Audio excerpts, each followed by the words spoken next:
Alright guys, Fula coming to you with another video. I was debating whether to do this video or not. I was like deciding, do I really want to do this video? Do I really want to go down this route? But unfortunately, I was forced to go down this route. So a couple of things led up to this video. One thing was The Last Stand with Brian Custard, where he again interviewed Canelo.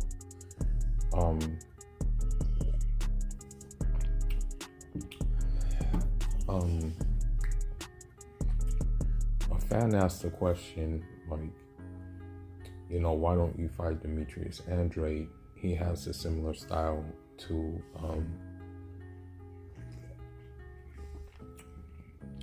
Billy Joe Saunders. And he said, the fan said, you make quick work out of Billy Joe Saunders. So Canelo responds by saying, he says,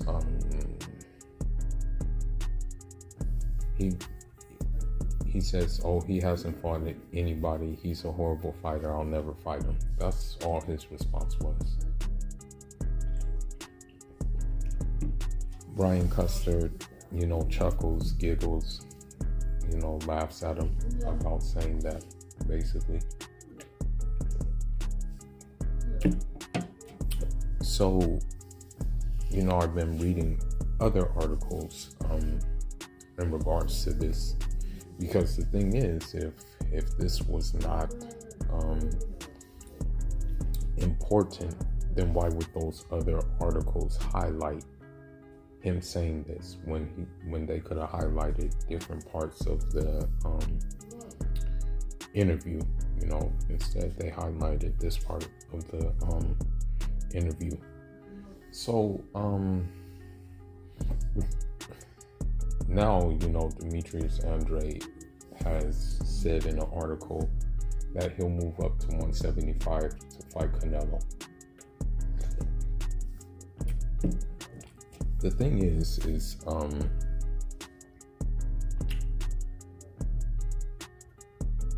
obviously there's a monetary gain in fighting Canelo, but there's also a superstardom gain by fighting Canelo if you are to win. You know what I mean? If you are to beat him. For example, when Andrew Ruiz beat Anthony Joshua the first time,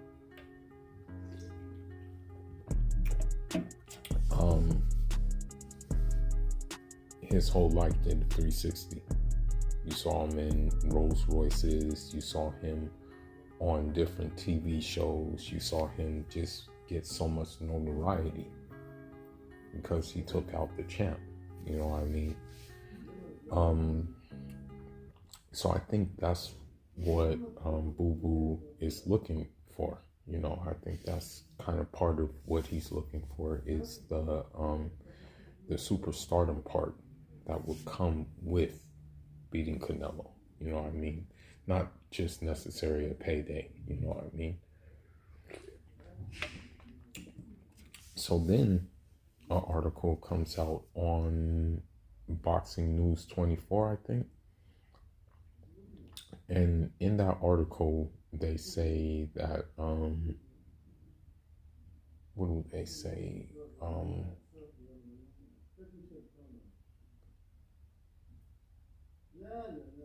That Canelo is indeed running from Andrade. That's what they said. They're like, yeah, this dude is indeed avoiding Demetrius Andrade, and they go into the spiel and stuff like that. So, I've been beating a dead horse a long time now. I've been giving the history of Canelo, ducking him and things like that. I don't need to beat a dead horse anymore. You know, I don't need to go into it anymore. Now, Canelo fans will have no problem with, you know, Canelo fighting Jason Quigley, who Demetrius Andrade is fighting next, right? No, Canelo fans wouldn't have a problem with that, right? But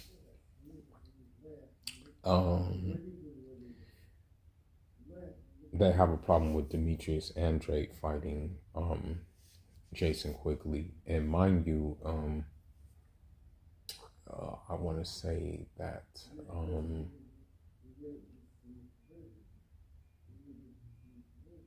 Canelo actually offered a fight to Jason Quigley when he was on Golden Boy. When he was on Golden Boy, he offered a fight to Jason Quigley. And so I know Canelo fans, you know, who are indeed nationalistic groupies, who are beta males, you know, and who don't have the how should I say it? They don't have the bass in their voice that I have, you know, would co-sign the fight. You know, I usually don't talk about myself and toot my own horn, but when fans and when groupies do certain things, it makes me very thankful that I'm not like those fans. You know, it makes me very thankful that my father made sure that I was cut from a different cloth. You know, it makes me very thankful that I would never, you know, basically be a man fan or a groupie. You know, I would never lose my cool when I encounter other men who may be of a different status than me, you know. So, to get to the main point of this video, you know, I'm just giving you the backstory on this video. I didn't want to do this video, but I have to do this video. And shout out to Domo Sports Talk, because he really kind of opened my eyes to this, you know. Shout out to Domo Sports Talk.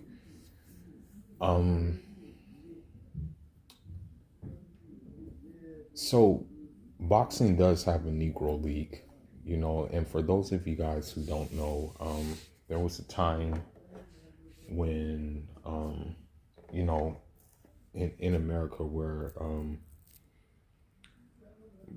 players of the black ethnicity, they could not play in the major league, so they had to make their own league, and it was called the Negro League. That's what they called it. You know, they called it the Negro League. And so because of that, you know, because of the Negro League,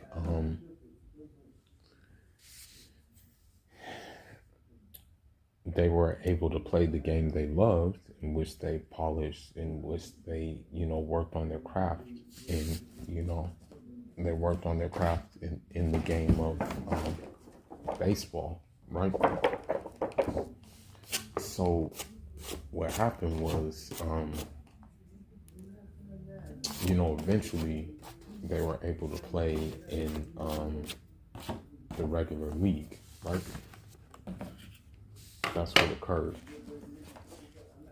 But now, we're seeing the same thing in boxing. You know, we're seeing the same tactics in boxing. And unfortunately, there's a few fighters who fit into the Negro League of boxing. And I'm just going to go down the list of fighters who, you know, they find themselves in this predicament, you know. I'm going to start with lightweight, you know. And when I say Negro League, I mean that not only will their mandatories not fight them, but other champions won't fight them either. granted, these fighters have belts too, who are in the Negro League. Some of them are challengers, but some of them have earned their shot at a title. You know what I mean? So we look into the lightweight division. Let's start with the lightweight division. So in the lightweight division, you know, I'm going to state the obvious one. Devin Haney, you know, here's a guy who was basically gifted the WBC belt.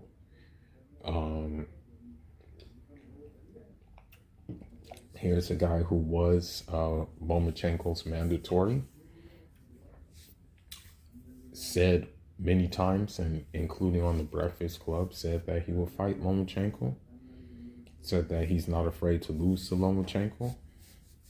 So Lomachenko in return says, hey, Mauricio, franchise me. And that's what happens. Devin Haney, you know, in the past, he's fought Gamboa and he's fought Linares. Now, granted, those fighters were former, like, they were a shell of their former selves, but they were the only fights available he can get.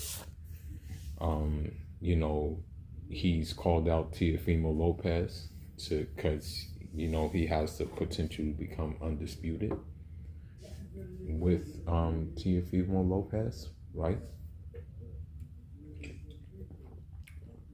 But Teofimo Lopez, of course, is looking at other directions, you know, still talking mess, though, about how he can beat Devin Haney, about how Devin Haney is easy, and how he would even fight him even if he lost to Linares. Fast forward, you have Ryan Garcia, who fought Luke Campbell to become Devin Haney's mandatory. What does Ryan Garcia do?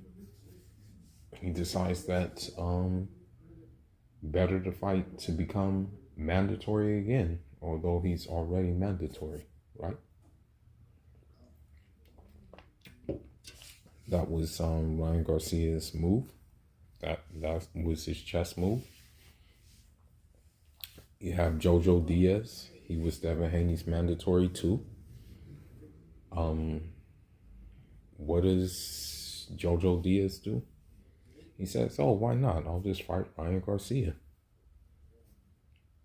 You know, instead of just go ahead and fighting for the belt, right? Another Negro League fighter that you have at 135 is Michel Rivera, Dominican fighter, long, fast, crafty, pretty big 135 guy who could even fight at the higher weight classes, you know. You know, he has been in the mandatory spot to fight Rolando Romero for that secondary belt. He's even called Rolando Romero out, aka Rolly. He's like, hey, I'm your mandatory, you know. He's called him out on it. But to no avail, you know. Doesn't want to fight that guy. You know, Rolly, you know, he's getting obviously the biggest payday he will get by fighting Tank. But again, you know, Michel Rivera, he's fighting on, I think, October 30th on that Boots Ennis card with Delorme. So that's good. You know, we get to see him back in action on that card. That should be that's honestly, I'm going to get to that too. That's honestly a good card that they got.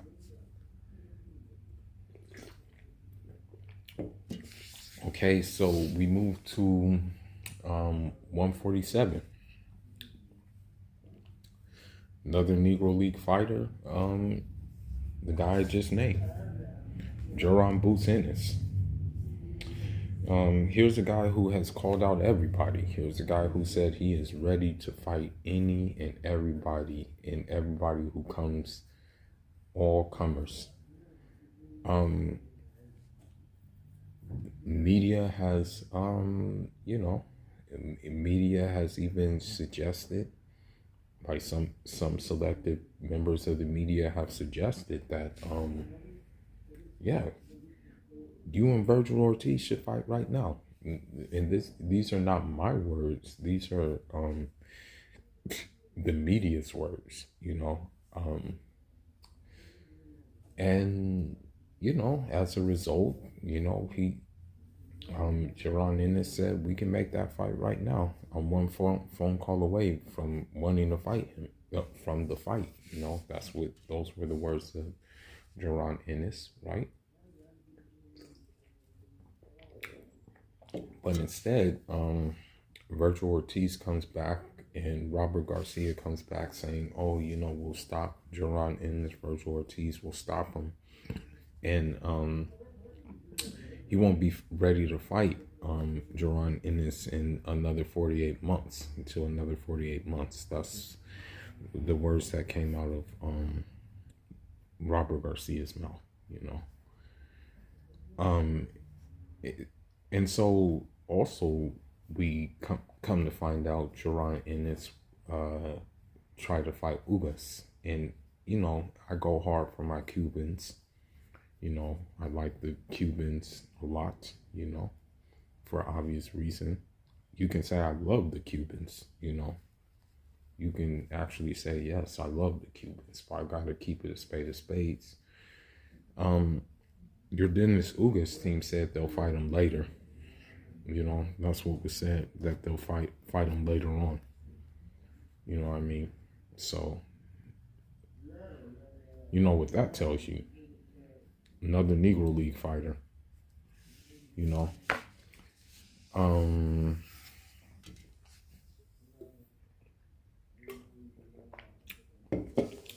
At 154, he suffered a setback at the beginning of his career. He made a error.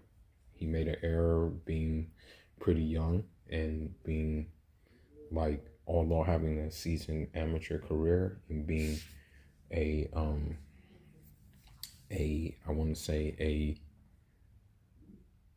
touted to win the Olympics as an amateur, but he turned pro before going into the Olympics. That'll be Erickson Lubin. Now, Erickson Lubin, he has fought in a couple of title eliminators. I think he's fought, and mind you, these aren't just title eliminators. These are guaranteed title eliminators,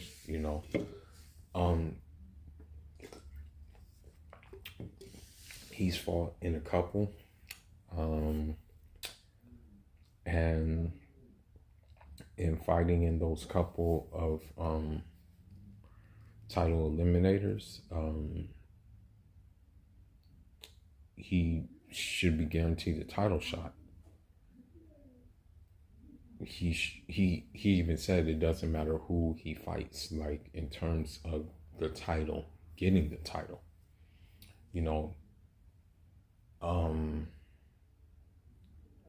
Jermell Charlo doesn't want to fight him. The thing is that since that loss that Erickson Lubin suffered, he has resetted himself. He has sat back and became and has progressed very much.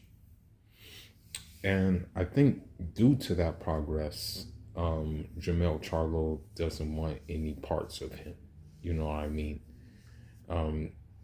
Because to me, this is just my personal opinion, Jermell Charlo has digressed while Erickson Lubin has progressed,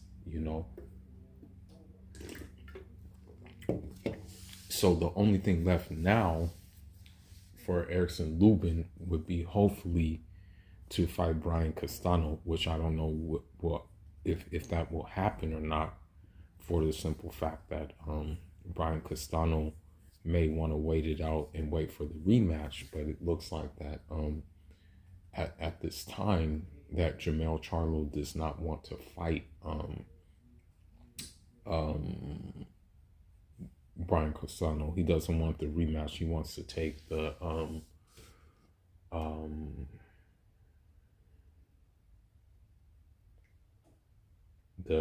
a mandatory or something. I think that's what he wants to do.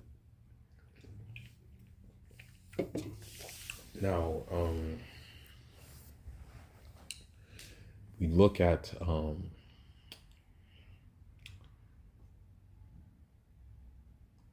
that 160 division. And of course, you know who I'm going to say is the Negro League fighter in that division, Demetrius Boo Boo Andrade, of course, you know. Now, with him, you know, with him, it's pretty obvious, you know. Now,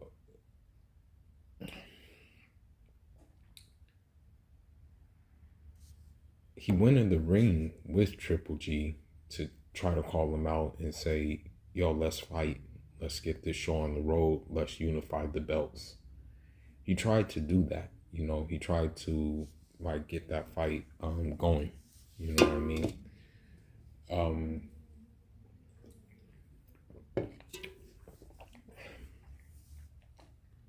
And in doing so, Triple G just nodded his head and said, okay. You know, he just did that number. You know, that's what he was doing, right? So,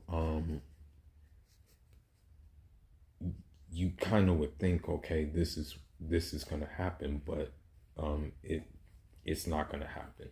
You know what I mean? Triple G, again, you know, many of his fans will say that Triple G will destroy Andrade and stuff like that, and you know, many Canelo fans will say that Canelo will destroy Andrade and stuff like that, but ask those fighters if they think they will, behind closed doors. Behind closed doors, do me a favor. Ask those fighters if they think they'll destroy Demetrius Andrade.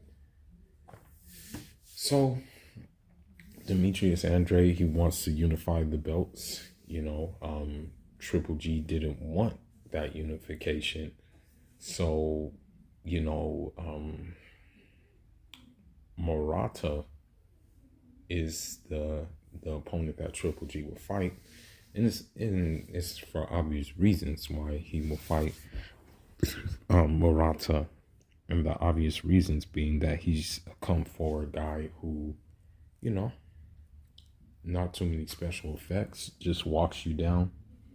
Can hit hard, though. Don't get it twisted. He can hit hard. Very hard hitter. Puncher. But tailor-made for Triple G, you know. Tailor-made. So, to take it a step further with Boo Boo Andrade, you have Jaime Munguia, you know, a guy who, you know, Oscar De La Hoya tried to get a fight with Triple G. In fact, Oscar De La Hoya has said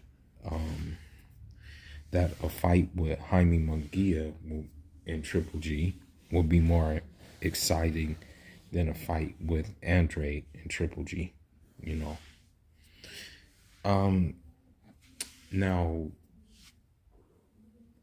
Jaime Munguia is actually Demetrius Andrade's mandatory. But guess what? He didn't want to fight him. Didn't want to fight him for a belt. You know what I mean? I guess because Demetrius Andrade ain't no Saddam Ali. And no disrespect to Saddam Ali, fellow Muslim brother. Salam alaikum to him. Inshallah, he returns. If he decides he wants to return, he'll return, inshallah. But, again, it just goes to show you what time we're on with these fighters. Last but not least, David Morrell, Oswari David Morrell Jr. I thought he wasn't going to be a Negro League fighter, but he got his membership. And I'm going to tell you why he has his membership. David Morrell Jr., as I've said in previous videos, is a talented fighter. He is, I want to say, like almost like a three-dimensional fighter. Someone who can fight on the inside, someone who can fight mid-range, and someone who can fight on the outside. Can do all three ranges, has all three styles, right?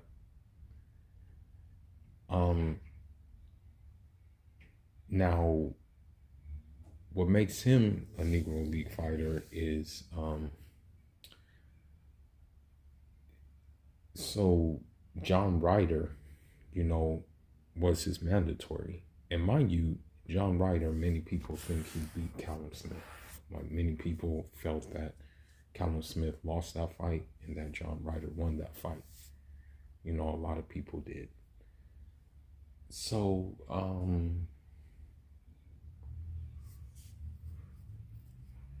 with that being said,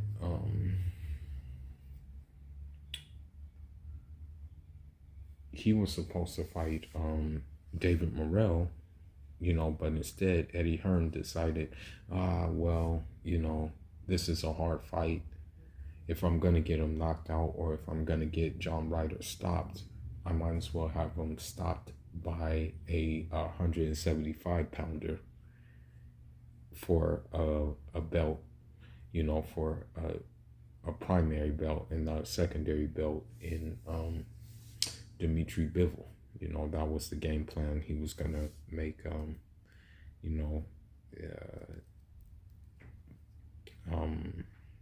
that fight with John Ryder and Dimitri Bivol. So, again, mandatory ducking their title shot. To take it a step further, you have to understand something. I'm going to just wrap up this video after this point. You have to understand something.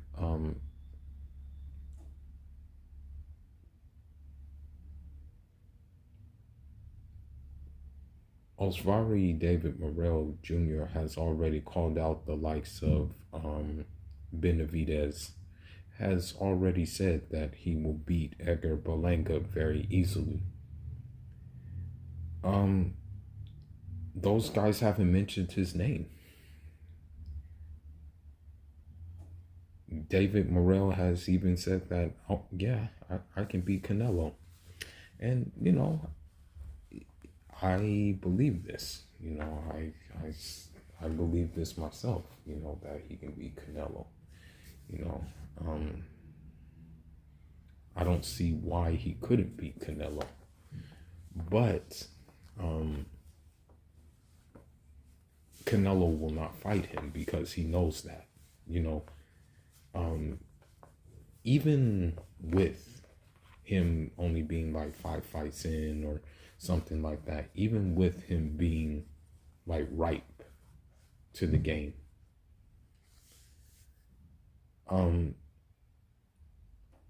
let's just keep it a buck. He's faster than Canelo, better footwork than Canelo, better technical skills than Canelo, a better boxer than Canelo, longer than Canelo. And the reason I mentioned this point is because of his Cuban tutelage. You know, the thing is, he's probably seen,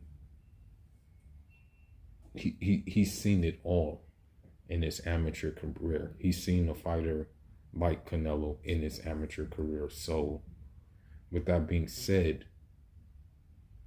it would be no problem for him. It would be easy work for him. So these fighters, you know, I'm going to end this video with that, on that note. These fighters, these Negro League fighters, their biggest, I guess you can say, their biggest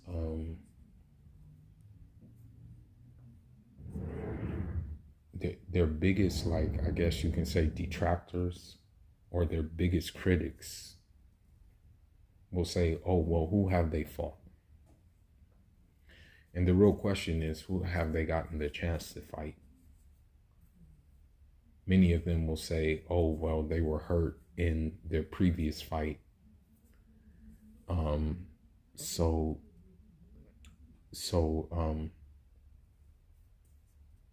Yeah, they'll say, oh, well, they were hurt in their previous fight. So imagine what such and such will do to them. Okay, well, Floyd was hurt against Zab Judah. Floyd was also hurt against Sugar Shane Mosley. So you mean to tell me the greatest boxer of all times, or one of the greatest boxers that we had, I should say, did you guys use that?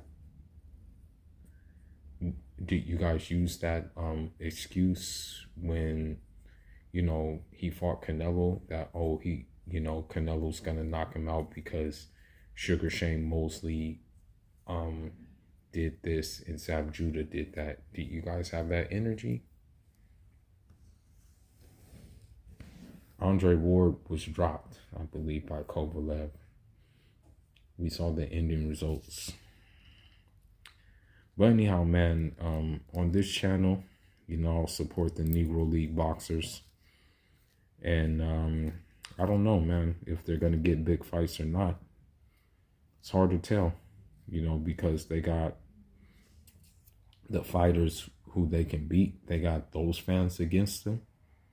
They got the media against them. And sometimes they even have the sanctioning bodies against them too. But anyhow, man, that's all I got for now. Leave your thoughts. Foolish signing out. And Jadama.